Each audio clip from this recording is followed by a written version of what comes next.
Le mois démarre en toute beauté au FIAD Côte d'Ivoire à Bassam ce samedi 1er novembre 2025 avec l'Académie de la réussite totale. Chers privilégiés, bonsoir et merci d'avoir choisi de faire le déplacement. L'Académie de la réussite totale se fait normalement tous les samedis, mais aucun samedi ne ressemble à l'autre. Et ceci est prévu pour être particulier et ça a d'ailleurs commencé de façon particulière. Plus vous souffrez pour semer, plus vous récoltez dans la joie. Je crois que ce soir, nous sommes partis pour une belle soirée. Sous la houlette de l'éminent professeur émérite, le coach Patrick Armand-Pognon, la soirée a été lancée par un moment solennel consacré à la République ivoirienne et au FIAD Monde sous la conduite respective des coachs Edwige Nzoué, entrepreneur, et Marguerite Niaye-Irité, hôtelière à la retraite.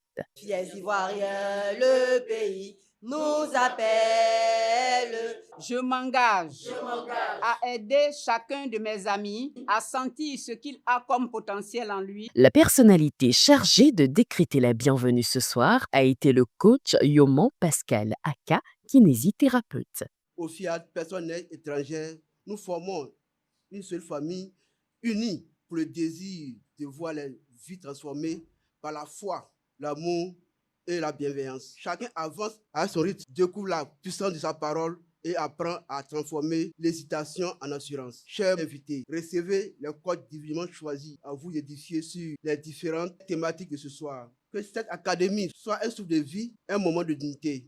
Bienvenue à tous dans la lumière, la joie et la fraternité. Pour nourrir le mental des élus ce soir, 4 puissantes exhortations se sont enchaînées. La première a porté sur le thème « Dieu n'est pas auteur du manque », développé par le coach Touré Madiaka, ingénieur commercial et marketing.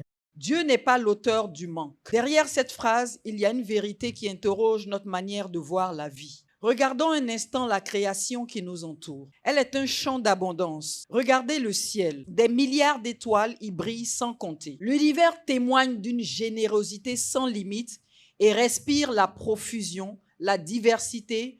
Rien n'a été créé dans la rareté. Le manque ne vient pas du Créateur. Il vient d'une déconnexion de l'humain à la source.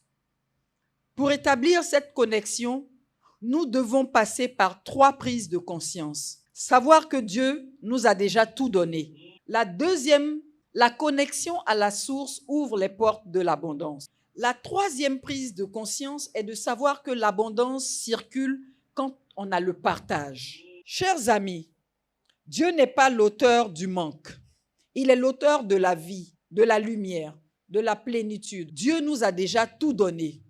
Nous ne devons pas supplier, mais prendre conscience de ce que tout est déjà là, en nous, autour de nous et à travers nous. Lorsque nous nous reconnectons à Dieu, nous cessons de vivre dans la peur du vide et nous entrons dans la joie de l'abondance. En deuxième position, l'ambassadeur Blandine Okoma, productrice de jus de fruits naturels, a exhorté chacun à penser du bien de soi-même pour attirer le bien. On ne peut attirer la paix, l'amour, l'abondance ou la réussite si l'on entretient en soi la peur, le doute ou la négativité.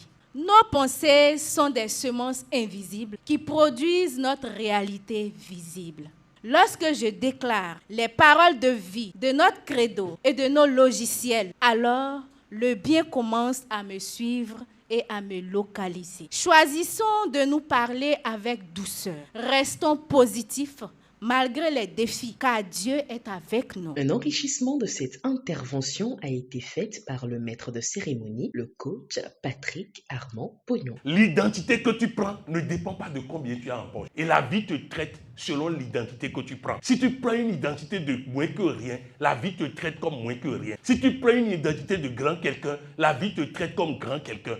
Il faut que quand la vie vous voit, la vie ne voit pas un chômeur. Parce qu'on ne recrute pas un chômeur. Il faut que quand la vie vous voit, la vie voit quelqu'un qui travaille. Et on a tendance à débaucher quelqu'un qui travaille. Quand on vous voit, on doit voir la santé. On doit voir le bien-être. Ensuite, le thème « Pense le bien de ton partenaire de vie et de tes enfants pour les voir te révéler le meilleur » a été brillamment développé par le coach Mabo Olga, épouse Apali, directrice d'école privée. La manière la plus rapide de détruire quelqu'un, c'est de corriger constamment. Même pour les petites choses, juste des remarques. encore et encore. C'est comme ça qu'un enfant brillant devient un adulte silencieux, stressé et jamais sûr de lui. Pas parce qu'il manque de talent, mais parce qu'on lui a volé le droit de se tromper. C'est quand on te corrige tellement que ton cerveau, il arrête d'essayer. Du coup, tu te mets à douter de tes propres capacités. Et pire, cela arrive aussi dans les couples. Votre partenaire n'est pas là pour vivre dans votre mental. En somme, le partenaire ou l'enfant a droit à l'erreur. Quand tu regardes ton conjoint avec des yeux d'amour, de respect, d'encouragement, de considération, tu éveilles en lui le désir d'être meilleur. Mais lorsque tu te laisses aller à des pensées critiques, que des reproches, tu enfermes cette personne dans ce que tu redoutes le plus, ce que tu crains et ce qui t'arrive. Admets ce que tu programmes pour le voir se réaliser fut le thème qui a bouclé les exhortations de la soirée délivrée par le coach Béatrice Ayateki, chef d'une entreprise d'interprétariat. Admettre, c'est accepter comme vrai, c'est accueillir une idée, une vision, un rêve. C'est convaincre ton subconscient que tu as déjà ce que tu désires. Quand tu dis « je suis trop vieux », tu programmes l'impuissance. Quand tu penses « je ne mérite pas mieux », tu programmes la stagnation. Mais la bonne nouvelle, c'est que tu es le programmeur. Le clavier de ta vie est entre tes mains. Trop souvent, nous blâmons les autres. Mais le véritable changement commence quand nous disons « j'admets que c'est mon propre code qui a créé ma réalité ». Quand tu admets ce que tu programmes, ton idée devient conviction. Et ta conviction devient énergie. Souviens-toi, un esprit divisé ne peut produire des résultats solides. Alors, crois ce que tu dis et dis ce que tu crois. Le coach Anessi Hubertine Begré, opératrice économique pour l'appel à contribution, a rappelé à l'assistance que la plus belle forme d'investissement est la générosité. La générosité, c'est un mot simple, mais très profond. On pense souvent qu'il s'agit seulement de donner de l'argent, un cadeau, un service. Mais en réalité, la générosité est plus que cela.